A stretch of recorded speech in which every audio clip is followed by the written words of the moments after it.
Ayon, mga kababayan, kumusta po kayo? No? Kung saan man po kayo ngayon, mag-ingat po kayo palagi, lalong-lalo na sa mga kababayan po natin, no, na mga OFW na walang sawang pagsuporta dito sa ating YouTube channel. Meron na naman tayong panibagong update ngayon, mga kababayan. Kahapon, sabi lang natin sa ating live na si Saldico ay September 13 pa nakaalis ng New York. At hindi nga alam, no, kung saan ito pupunta. Ngunit mga kababayan, no, sa bilis ng social media. Actually mga kababayan, tayo po ay magpapasalamat sa social media. Dahil kung hindi dahil sa social media, hindi po natin malalaman yung mga taong nawawala. So mas nakakatulong po ang social media. At hindi po lahat ng panahon ang social media ay nakakatulong. Minsan, nakakapahamak rin. Katulad niyan, para sa atin, mga taong bayan, mga taxpayer na ninanakawan, ay nakakatulong sa atin kung saan natin makikita yung mga magnanakaw. Pero yung mga magnanakaw, napapahamak po sila dahil sa social media. Dahil nabisto po sila kung saan. Bakit mga kababayan?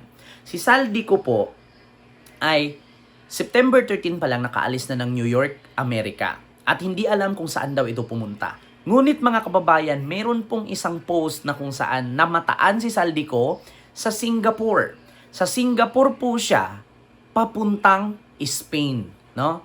Nasa Singapore, biyaheng papuntang Spain. So ito po, mga kababayan, Diyos mio marimar, namataan po si Saldico.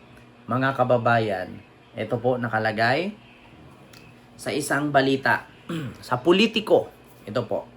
Mga kababayan, Politico News po yan, no? Sa mga hindi po nakakaalam, ito po ay nasa Politico News, no? Namataan po si Saldico sa airport ng Singapore. Kung mapapansin niyo po yung sahig po yan na may carpet sa Singapore po yan. Ako alam ko din po kasi ilang beses din po ako nakabalik-balik sa Singapore. So ngayon mga kababayan, namataan daw po doon si Saldico papuntang Espanya. So babasahin ko lang po. Just in, Politico, 13 minutes ago. Just in, Ako Bicol Party List Representative Saldico is racking up air miles while facing allegation of pocketing billions in kickback from ghost and overpriced flood control project, which with political learning that the former chairman of the House Appropriation Committee is reportedly bound for Madrid, Spain. Nako po, hasta la vista Saldi. Co-hopes to Singapore from US now bound for Spain. Nako, ito na, mga kababayan. Ito po, sa mga hindi nakakaalam, ayan po yung picture, mga kababayan, no? Si Saldico po yan. Pamilya ni Saldico, hindi ko alam kung kasama ata anak niya, asawa niya, sila po'y namataan sa Singapore. So, klarong-klaro, hindi po yan fake news ha, mga kababayan. Siya po'y namataan sa Singapore, no? Na bound to Madrid, Spain. Hasta la vista, baby.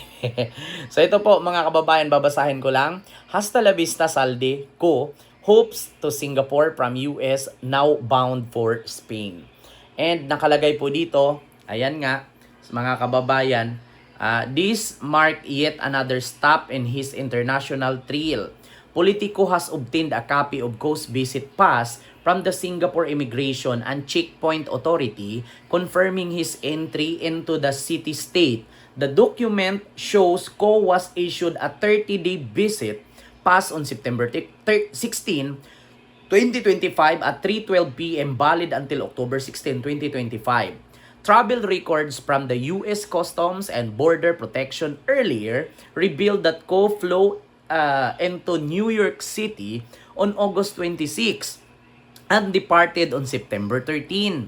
So August 26 pala pumunta ng New York, Amerika si Saldico, and then bumalik po at umalis sa New York ay September 13. Ko's name has been repeatedly raised in the Senate Blue Ribbon Committee probe into anomalous infrastructure project. Former Department of Public Works and Highway or DPWH Bulacan District Engineer Henry Alcantaras testified that Ko allegedly pocketed 20 to 25% in kickback from multi-billion peso flood control allocation. Dismissed DPWH Assistant District Engineer Bryce Hernandez meanwhile claimed he personally delivered through 1 billion peso cash. Naku, ang dami nito. 1 billion in cash stuffed into 20 suitcase, ferried by several bonds to one of Coast staffers, who has dismissed the corruption's allegation as baseless and politically motivated. Yun ang sabi. Naku po mga kababayan, eto na nga, namataan po si Saldico, no? Nasa Singapore, nakaalis na pala ng New York noong September 13, pumunta po kasi siya doon August. So umalis siya September 13 sa New York, pumunta ng Singapore, and ngayon po nasa Singapore, pupunta na naman ng Madrid, Spain. Nako, so bakit palipad-lipad si Saldico at hindi humaharap sa aligasyon laban sa kanya sa Kongreso? So ngayon po mga kabakbayan, tumakbo na naman. Haiko, it's home to meet me ho. Mga kababayan, at bukod dyan mga kababayan, no, namataan si Saldico sa Singapore, dito naman tayo ngayon. Nang pagkatapos ng namataan si Saldico sa Singapore, ito naman yung balita ng DZMM. No, may ads lang po mga kababayan. I-skip lang po natin yung ads. So, para tulungan natin ang investigasyon ng ICI at ng DOJ, susulat na po kami ngayon dahil nagpadala na po ng sulat ang kaap sa amin, si General Raul del Rosario, sa 11 registered air assets ni Congressman Zaldico. Sa madaling salita mga kababayan, yung 11 aired asset or yung mga helicopter, mga chopper, mga private plane, mga sasakyan niya, 11 po yan na mga private plane ni Saldico ay ipipraise order. So ito po, continue. I will show you today. So, total of 4.7 billion pesos. 4.7 billion po ang halaga ng 11 or 11 private planes ni Saldico ay ipipraise po sa halaga po ng 4.7 billion. Value of air assets ni Congressman Zaldico registered to various companies outlined here. So first, under Misibis ba ito? Under Misibis Aviation. This is all in US dollars. Ito po yung mga iba't ibang mga assets ng mga eroplano at chopper. So ayan po mga kababayan. Ang model po ay EST value in US dollar. Ito po ay Cessna 414A Chancellor, Agosta A109A. Ito po ay nagkakahalaga ng 7.940 million, no? 7.940 million ang isa sa kanyang mga eroplano. So continue, ito pa.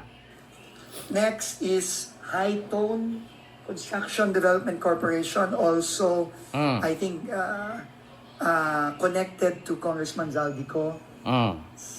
And also Bill 505. Builder, I think 2 million. Kapatid ba ito o ano? I don't know, basta related to that. No? Ito po ang example ng mga helicopter at air assets na ang total po nito ay 4.7. Total value is close to 5 billion pesos or 4.7. Kulang-kulang 5 billion lahat. So we have also... Ayan po mga kababayan, yan po yung mga helicopters ni Saldico and then private plane. So ito po ang nakalagay, Bill 206B3 and Bill 407 and Augusta Westland 1398 and Gulfstream 350. Ito po yung katulad sa sinasakyan ni Digong papuntang The Hague. So ngayon mga kababayan, ayan po ay isa sa nagkakahalaga na mahigit kumulang 5 billion air asset ni Saldico ay ipipraise po, no, ng government. Diyos mio Marimar, apakayaman, biruin ninyo. 5 billion air asset pa lang yan. Paano pa yung sa lupa? Billion ang pinag-usapan dito. Billion. Yung 1 bilyon mga kababayan, kahit tambakan ako, mawawala ako. Yung 1 bilyon na tag 1,000, mawawala ako pag tambakan ako. Lalo na pag tag 100. Mas lalo akong hindi na makikita. Ganun po kadami ang 1 bilyon. So, alam nyo na mga kababayan, ito, continue natin. Balikan natin ang live report ni Benedict Samson kaugnay sa mahigit 5 billion pesos na halaga ng air assets ni Ako Bicol Party List Representative Zaldico. Benedict, ano yung detalye nitong nadiskubreng air assets ni Congressman Zaldico? Magandang umaga, Ella. Nasa 5 bilyong pisong halaga nga ng air asset na iniuugnay umano kay Ako Bicol Party List Representative Zaldico ang isusumite ng Department of Public Works and Highways sa Anti-Money Laundering Council o AMLAC ngayong araw upang hilingin ang pag-praise sa mga ito. Naku po. Sa ipinresenta ni Public Works and Highways Secretary Vince Dizon, base sa dokumento na ipinasa sa kanila ng Civil Aviation Authority of the Philippines o CAAP, 2 Augusta Westland AW1398 helicopter na worth $16 million kada isa. Putragis Isang na yan. Gulfstream 350 na eroplano na may halagang $36 million. Nako. 2 Bell 407 helicopter na tig $3 million. At Bell 206B3 helicopter na aabot naman sa $650,000 na batay sa dokumento ay pagmamayari ng Misibis Aviation and Development Corporation kung saan umano co-chairman ang kongresista. Mayroon Naku. ding air asset ang High Tone Construction Development Corporation kung saan iniuugnay din si Congressman Ko. Ayon kay DPWH Secretary Vince Dizon, bukod sa AMLAC ay ipapasa rin nila ang mga detalye ng aero asset sa Department of Justice at Independent Commission on Infrastructure o ICI.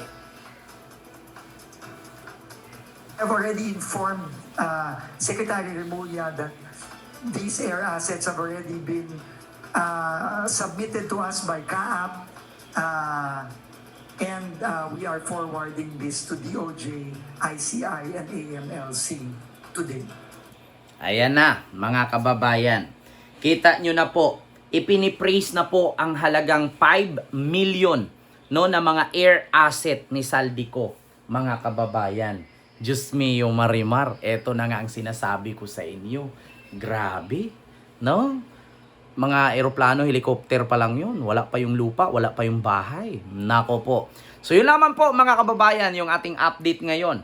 Maraming pong salamat sa inyong lahat ko sa mga gusto po ng mga latest update. Mag-follow lang po kayo at mag-subscribe dito sa ating YouTube channel. Maraming salamat po. And see you next vlog. God bless. Thank you.